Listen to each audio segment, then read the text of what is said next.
The Koreans from Kia have prepared an unexpected surprise for the world. While the entire automotive market was drowning in a flood of new electric crossovers, the company quietly built something fundamentally different, the PV5, the first electric van of its kind on a completely new PBV, platform beyond vehicle, platform. The result impressed the experts so much that the car was immediately awarded the title International Van of the Year 2026. But the main intrigue is not in the awards.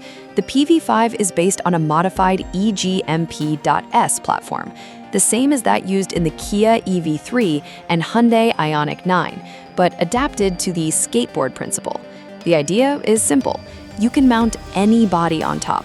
A cargo van, a passenger minivan, a car for transporting people with disabilities, or even a special order chassis. Up to 17 execution options are planned in the coming years. In the coming years, larger PV7 and PV9 will appear on the same platform.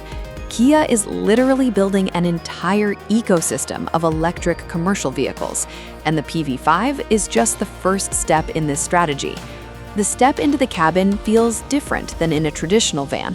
The threshold is low, the landing is closer to the car than to the cargo. In front of the driver is a 12.9-inch Android Automotive OS screen and a 7.5-inch digital instrument panel. Kia also introduced the Add Gear system. Accessories, hooks, containers, holders are attached without a single drilling.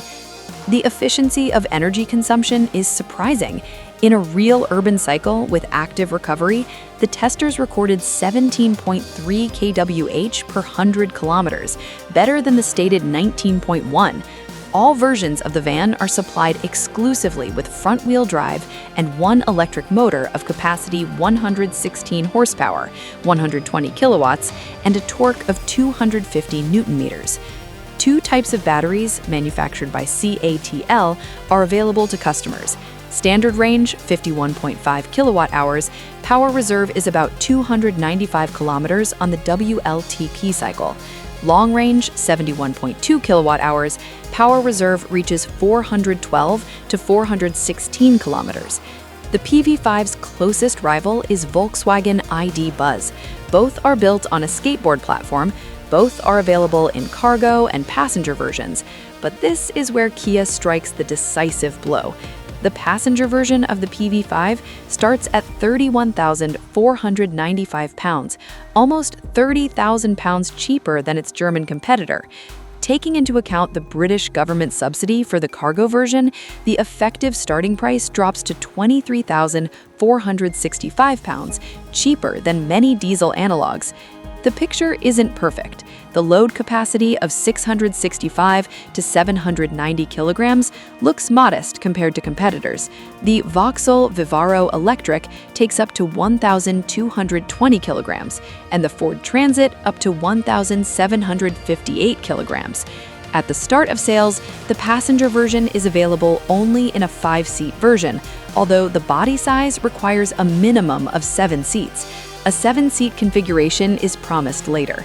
By 2030, Kia plans to sell 250,000 PV electric vans worldwide. Judging by the way critics and buyers have embraced PV5, the goal looks quite real. The Koreans didn't just release a good van. They offered a new way of thinking about what a commercial electric vehicle could be. Did you like the car? Friends, subscribe to the channel and like it.